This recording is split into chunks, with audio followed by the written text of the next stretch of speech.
நம் ஆண்டவர் இயேசு கிறிஸ்துவின் நாமத்தினால் மகிழ்ச்சியும் சமாதானமும் நம் அனைவரோடும் இருப்பதாக. யோவான் 6:52-59 முடிய. நாம் உண்பதற்கு இவர் தமது சதையை எப்படி கொடுக்க இயலும் என்ற வாக்குவாதம் அவர்களிடையே எழுந்தது. இயேசு அவர்களிடம், உறுதியாக உங்களுக்கு சொல்கிறேன், மானிட மகனுடைய சதையை உண்டு அவருடைய இரத்தத்தை குடித்தால் ஒழிய நீங்கள் வாழ்வு அடைய மாட்டீர்கள். எனது சதையை உண்டு என் இரத்தத்தை குடிப்பவர் நிலை வாழ்வை கொண்டுள்ளார். நானும் அவரை இறுதி நாளில் உயிர்த்தெழச் செய்வேன். எனது சதை உண்மையான உணவு, எனது இரத்தம் உண்மையான பானம்.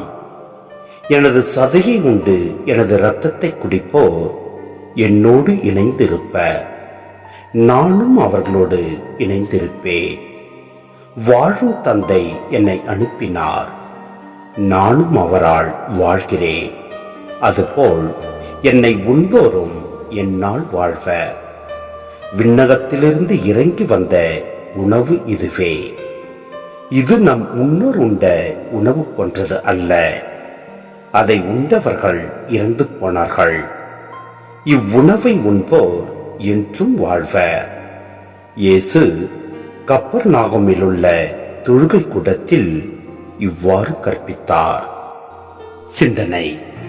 உடல் உணவையும் உள்ள உணவையும் பற்றி பேசிய யோவான் நற்கருணை உணவு பற்றி இங்கு தெளிவாகவும் வெளிப்படையாகவும் பேசுகிறார். இயேசுவின் சதையை உண்பதும் அவருடைய இரத்தத்தை குடிப்பதும் ஏற்றுக்கொள்ள இயலா செயலாக யூதருக்குப்பட்டன. அவர்களால் புரிந்து கொள்ள இயலவில்லை என்பதற்காக இயேசு தம் கூற்றை சற்று மாற்றிக்கொள்ளவில்லை. அதனை 6:53 மீண்டும் அழுத்தம் திருத்தமாக கூறுகிறார்.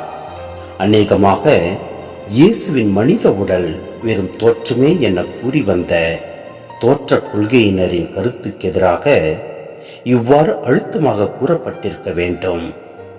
மனிதராகிய இறை வார்த்தையோடு இரண்டர கலந்து அவரோடு முற்றிலும் இணையும் போதுதான் நாம் நிறைவாழ்வு நிலை வாழ்வை பெற முடியும்.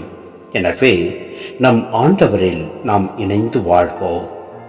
அப்பொழுது எல்லாம் அல்ல இறைவன் நம்மை நிறைவாய் ஆசீர்வதிப்பார். ஆமேன்.